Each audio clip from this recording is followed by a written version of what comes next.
Nota pembelaan pledoi perkara pidana nomor 32/Pidjus/2020/PN Gresik.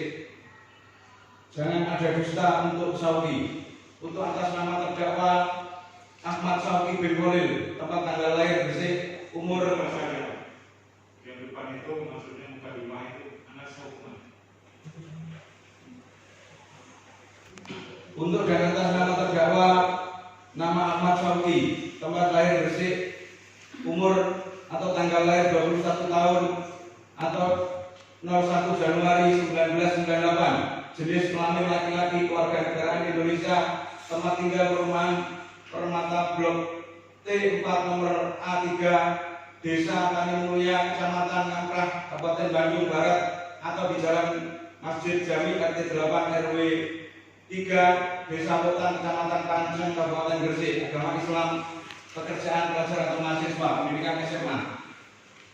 Dengan ini kami tim penasihat hukum terdakwa menyampaikan nota pembelaan sebagai berikut. 1. Pendahuluan. Majelis Hakim yang mulia, jaksa penuntut umum yang terhormat, terdakwa dan para hadirin yang kami hormati. Pada kesempatan ini, perkenankanlah kami selaku tim penasihat hukum terdakwa Ahmad Sauki bin Khalil mengucapkan terima kasih atas kesempatan yang diberikan oleh Majelis Hakim kepada kami untuk menyampaikan nota pembelaan atas tuntutan jaksa penuntut umum terkait perkara PDM 19/SK/2/01/2020 yang telah dibacakan dalam sidang tanggal 6 Mei 2020 di Pengadilan Gresik, di Pengadilan Negeri Gresik. Ucapan terima kasih juga kami sampaikan kepada jaksa penuntut umum yang telah berusaha mengungkapkan kebenaran, fakta hukum dan menemukan kebenaran dan keadilan yang hakiki meskipun dari sudut kepentingannya sebagai jaksa penuntut umum, yaitu dari pandangan yang subjektif dan belum pada posisi yang objektif terhadap perkara ini. Berbeda dengan kami sebagai penasihat hukum terdakwa yang berpandangan dan berpendirian bahwa secara objektif dalam posisi yang subjektif terdakwa harus mendapatkan keadilan. Suatu kehormatan bagi kami berada dalam persidangan yang mulia ini untuk bersama-sama menegakkan supremasi hukum, mendampingi terdakwa Ahmad Sauki bin Khalil. Siapapun yang bersalah harus dituntut dan dihukum setimpal dengan perbuatannya kecuali ditentukan lain oleh undang-undang. Menghukum orang yang bersalah merupakan tuntutan dari hukum, keadilan dan kebenaran itu sendiri. Sebab kalau tidak demikian akan timbul reaksi yang dapat memgoyahkan sendi-sendi ketertiban dalam masyarakat dan supremasi hukum itu sendiri. Akan tetapi, kaidah-kaidah hukum, keadilan dan kebenaran tidak boleh diperkosa oleh siapapun untuk maksud-maksud tertentu dan tujuan tertentu. Begitu pula dalam perkara ini, sendi-sendi hukum sepakat kita tegakkan dalam upaya mengukuhkan supremasi hukum di negeri ini yang telah diatur di dalam format kaidah-kaidah hukum di dalam UHAP yang diakui sebagai karya agung bangsa Indonesia. Di dalam sidang yang mulia ini duduk dua pihak yang berperkara, yaitu jaksa penuntut umum sebagai pengacara negara, di sisi lain terdakwa Ahmad Sauki bin Khalil yang didampingi oleh penasihat hukumnya. Kedua pihak yang berperkara ini mempunyai hak yang sama dengan titik tolak dan visi masing-masing. Di tengah kedua belah duduk majelis hakim sebagai domitis yang tidak berpihak, tidak memiliki political interest dengan siapapun kecuali berusaha menemukan kebenaran sejati substansial. Artinya pada waktu majelis hakim duduk di kursi dan di meja persidangan, memandang kedua belah pihak yang berperkara sama tinggi dan sama rendah di muka sidang, majelis hakim memeriksa dan mengadili perkara ini tidak mempunyai kepentingan apapun kecuali menegakkan kebenaran dan keadilan. Tentang dakwaan dan tuntutan dakwaan selanjutnya termuat dalam pledoi ini yang dibacakan. Kemudian fakta-fakta yang terungkap di dalam persidangan. Yang pertama, saksi JPU atau saksi Acat termuat dalam persidangan ini. Yang pertama, Puspa Widiantoro. Kemudian saksi yang kedua, Diki Arta Anugrah, termuat dalam pledoi ini dianggap dibacakan. Keterangan ahli.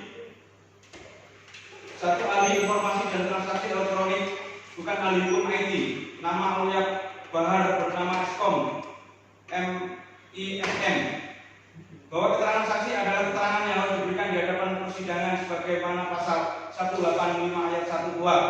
bahwa keterangan ahli adalah apa yang seorang ahli nyatakan di dalam pengadilan sebagaimana ketentuan pasal 189 KUHP, bahwa JPU tidak dapat menghadirkan ahli di persidangan dengan alasan adanya lockdown sehingga pada pokoknya hal tersebut tidak memenuhi ketentuan pasal 186 KUHP, bahwa tidak dinyatakan dalam persidangan jika kami tim penasihat hukum keberatan atas keterangan ahli yang ada dalam BAP tanpa kehadiran ahli dalam persidangan, bahwa keberatan tersebut tim penasihat hukum menyatakan jika JPU tidak dapat menghadirkan ahli maka keterangan ahli dianggap tidak pernah ada, bahwa majelis hakim menyetujui dan mencatat keberatan tim penasihat hukum untuk dijadikan pertimbangan. Ahli pidana Dr. Yusuf Jakub Setiabudi SHMH termuat selengkapnya dalam pledoi ini. Keterangan terdakwa termuat dalam pledoi ini. Barang bukti, bahwa kami tim penasihat hukum tidak mengajukan barang bukti adalah barang bukti yang diajukan dalam persidangan oleh JPU tidak disertai oleh dokumen forensik atau digital forensik dan atau dokumen chain of custody sehingga jelas integritas dan orientifikasi barang bukti berupa printout barang atau alat bukti elektronik tersebut diragukan integritas dan autentifikasi atau tidak memenuhi sebagaimana alat bukti elektronik yang dimaksud dalam pasal 5 ayat 1 Undang-Undang Nomor 19 Tahun 2016 tentang perubahan atas Undang-Undang Nomor 11 Tahun 2016 tentang informasi dan transaksi elektronik. Petunjuk, kemudian analisis juridis silakan dilanjutkan oleh rekan kami. Kami lanjutkan yang mulia. 3. Analisis juridis. Bahwa terhadap surat dakwaan yang disusun secara alternatif oleh JPU, maka pada dasarnya JPU ragu-ragu tentang tindak pidana yang didakwakan dan dituntut kepada terdakwa. Sebagaimana menurut Dr. Salahuddin SHMH, pada pokoknya bahwa dakwaan yang berbentuk dakwaan alternatif adalah dakwaan yang memiliki sifat belum terang dan jelas peristiwa pidana yang didakwakan sehingga harus dibuktikan di dalam persidangan dan memberikan kewenangan kepada hakim untuk dapat menentukan dakwaan mana yang memenuhi unsur perbuatan pidana yang dilakukan terdakwa.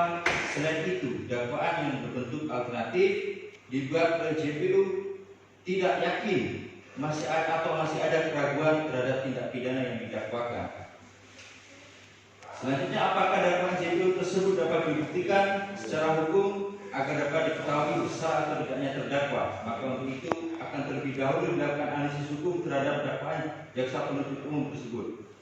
Dari fakta-fakta yang terungkap di dalam persidangan, yaitu dari keterangan saksi-saksi, keterangan ahli, dan keterangan terdakwa sendiri, maka kami tim penasihat hukum terdakwa menyatakan tidak sepaham dan tidak sependapat atas uraian pembuktian yang diajukan oleh jaksa penuntut umum mengenai tuntutan pidana yang ditujukan kepada terdakwa. Unsur-unsur dalam tuntutan bahwa terdakwa dituntut dengan tindak pidana sebagaimana diatur dan diancam pidana dalam ketentuan pasal 48 ayat 2 junto, pasal 32 ayat 2 Undang-Undang Nomor 11 Tahun 2008 tentang ITE sebagaimana telah dirubah dengan Undang-Undang Nomor 19 Tahun 2016 tentang perubahan atas Undang-Undang Nomor 11 Tahun 2008 tentang informasi dan transaksi elektronik junto pasal 55 ayat 1 angka 1 KUHP, yaitu mereka yang melakukan, yang menyuruh melakukan dan turut serta melakukan perbuatan dengan sengaja dan tanpa hak atau melawan hukum dengan cara apapun memindahkan atau mentransfer informasi elektronik dan atau dokumen elektronik kepada sistem elektronik orang lain yang tidak berhak. Adapun unsur-unsur sebagai berikut. Unsur pada pasal 48 ayat 2 junto pasal 32 ayat 2 Undang-Undang ITE.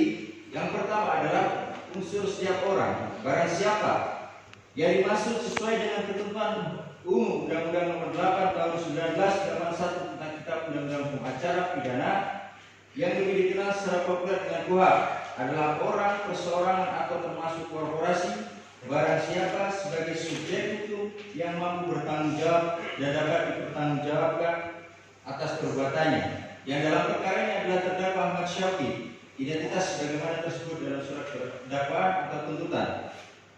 yang di dalam persidangan terlihat secara jelas dalam keadaan jasmani dan rohani yang sehat.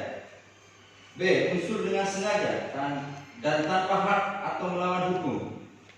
Bahwa JPU dalam tuntutannya terkait dengan frasa unsur dengan sengaja dan tanpa hak atau melawan hukum dimaknai